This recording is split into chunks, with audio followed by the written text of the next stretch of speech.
las efemérides estoy encontrando una coincidencia que me llamó la atención. Por orden cronológico, un día como hoy, en 1926, en Zitácuaro, Michoacán, nace Manuel Buendía. Red privada. Ándale. Red privada, el periodista. Creo que fue el primer periodista que pues sufrió el crimen, sufrió el asesinato, sufrió la agresión de la delincuencia organizada. Un hombre que se interesa desde sus raíces en qué estaba pasando en México a nivel de narcotráfico, no tanto de cultivo, sino de venta. ¿Qué intereses había y quiénes estaban involucrados? Con un archivo impresionante que jamás se logró rescatar y en un atentado brutal en el estacionamiento, en donde acostumbraba dejar su auto. No, en la calle. ¿No? En la calle. Iba, el coche lo dejaba en la calle, no lo dejaba en un estacionamiento. Solo que lo dejaba lejos de su oficina. Y se iba caminando. Y caminaba. Sí, iba caminando. Caminaba como 2 cuadras. Sí, un trecho largo. Lo dejaba lejos, quién sabe. Tenía esa costumbre. Yo no sé qué es lo que lo hace más famoso. Sus columnas, que eran indispensables para tratar de entender lo que pasaba. Porque sobre todo tuvo los primeros reportes de la CIA en México. Uh-huh. O su asesinato, porque no es el primero. Ya en el norte habían atentado contra el de Z. Blanco. Ajá. Blanco, no recuerdo su nombre. Blancornelas. Tijuana. Blancornelas fue de los primeros. Sí. Pero estaba en la capital. Era un periodista famoso. Uh-huh.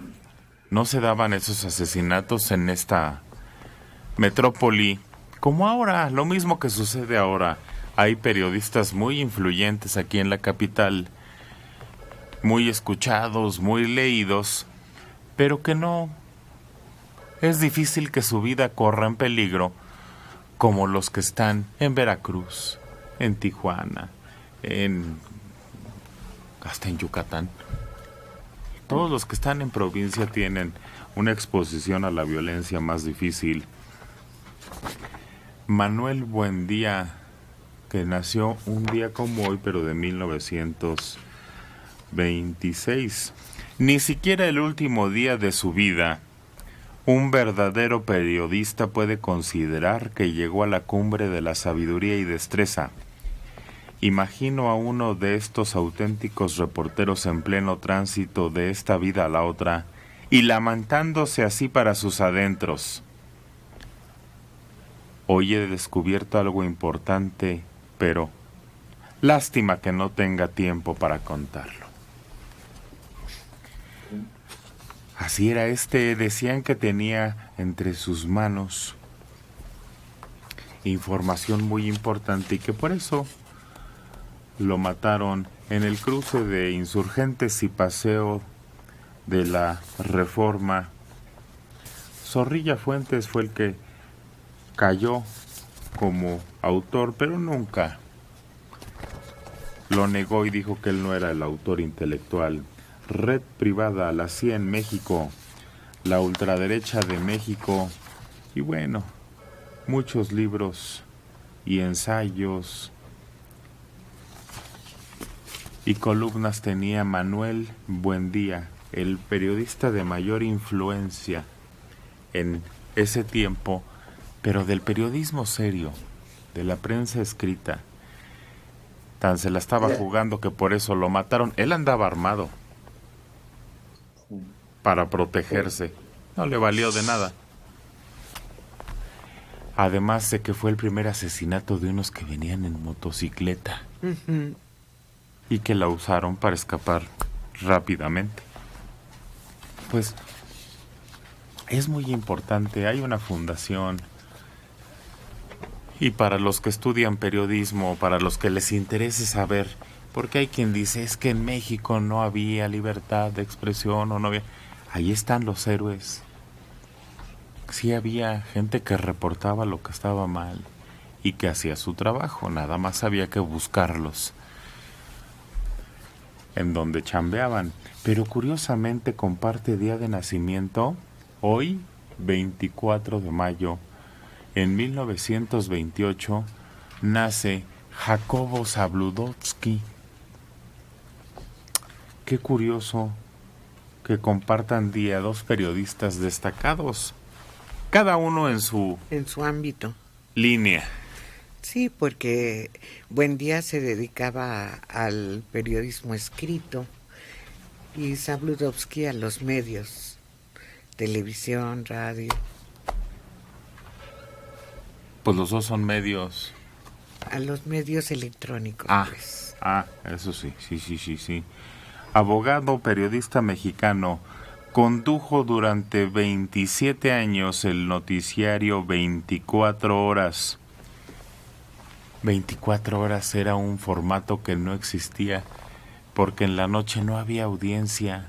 A nadie le importaba ya en la noche la televisión.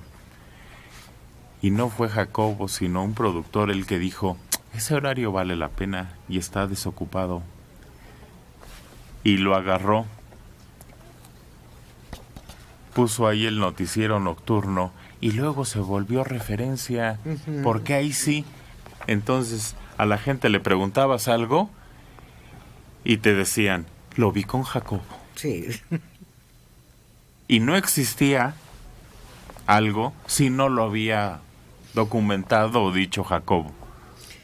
Y las entrevistas y la presencia que tenía él en su programa con su estilo muy propio.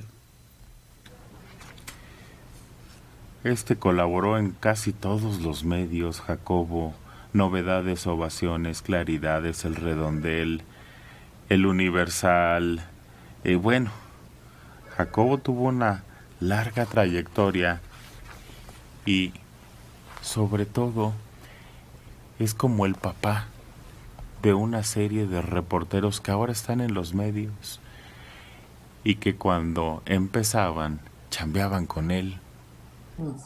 Todos los reporteros que querían ser alguien, porque la televisión tenía mucho jale, mucho impacto, superó a la radio, la rebasó en importancia, y todos los que querían destacar se iban a Televisa o querían entrar a Televisa, y ahí el que partía el queso era Jacobo Zabludovsky, Dora. Sí, Juan Ruiz Gili, López Dóriga, de la Micha, Lola Ayala, empezaron con una pequeña sección o como reporteros y a la fecha pues 3 de ellos son titulares, o bueno, 2 cuando menos muy conocidos, López Dóriga y Adela Micha. Hizo escuela, dejó fuertes antecedentes, cerrar el día con las noticias de lo que había pasado en tu país y en el mundo, se convierte en algo importante. No es solo un medio de comunicación, sino que va educando al teleauditorio a informarse, a enterarse de lo que está pasando, de lo que está sucediendo, de las declaraciones. Y creo que un detonante de esto que alcanza una notoriedad en su momento fue la noche de Tlatelolco, el 68, en donde hubo fuertes críticas a Zabludovsky, porque el Consejo Nacional de Huelga creo que estaba inconforme por la manera en que él estaba dando las noticias. Lo sentían tendencioso y de alguna manera muy cuadrado en lo que el gobierno quería dar a conocer. En fin, fue una de las muchas veces que fue puesto en tela de juicio como periodista y en el manejo de las noticias. Sin embargo, eso no lo define su calidad, el equipo del que se supo rodear, que creo que eso es fundamental para que un trabajo de comunicación como el que él tenía y la proyección que él tenía surtiera efecto. Hubo algunas aproximaciones a otros proyectos, como era ECO, no funcionó porque hubo oposición de parte de algunos productores o de los mismos directivos en Estados Unidos, porque la idea era llevar ECO a Estados Unidos. No, ECO no funcionó porque al público no le interesó. No tenía rating. No, 24 horas de noticia a nadie le fascinaba. Nadie lo veía. Era otros tiempos, claro. Sí, claro. Sí. Te desdeñaban la información y con una hora que vieras ECO, ya te habías informado de lo que pasaba todo el día. Entonces estaban todo el día remachando en lo mismo. No interesó, no tuvo rating, no funcionó. Pero en el 68 no fue Jacobo el que tuvo problemas, fue Carpinteiro, Martínez Carpinteiro, que era el que estaba en televisión y lo cortaron. Lo sacaron del noticiero en ese momento, le cortaron el noticiero en el 68. No. Yo tengo otros datos. El que estaba en el noticiero era, ¿cómo se llama este de leído, visto y oído? ¿Gerardo? Leído, visto y oído. Tiene un libro muy valioso, que fue el que dijo... Agustín Barrios Gómez. Agustín Barrios Gómez era el que estaba... Sí, pero no era Jacobo. En televisión. Sí. A lo mejor en radio estaba Jacobo, pero en televisión no. Bueno, decías, Dora. Decía. Se le fue la onda. Pues sí, es parte de una época. Es el reflejo de una época que pasó. Entonces sí, no podemos calificarlo como que si decía o no decía la verdad o que... Importante. Es importante. Sí, Su papel. sí, eso nadie lo puede negar, una figura importante que, repito, hizo escuela, su estilo muy peculiar y formó buenos comunicadores que tenían su talento, tenían su propia línea editorial y todo esto, pero que él les dio la oportunidad de empezar a amar este medio y comprometerse. Y logra una larga vida y aún en sus últimos tiempos, por ahí dio una entrevista. Un hombre importante en México en los medios. No es la historia antes de o después de Jacobo, no. Pero que hizo periodismo y enseñó a hacer a muchos, sí. Si están de acuerdo o no, es diferente.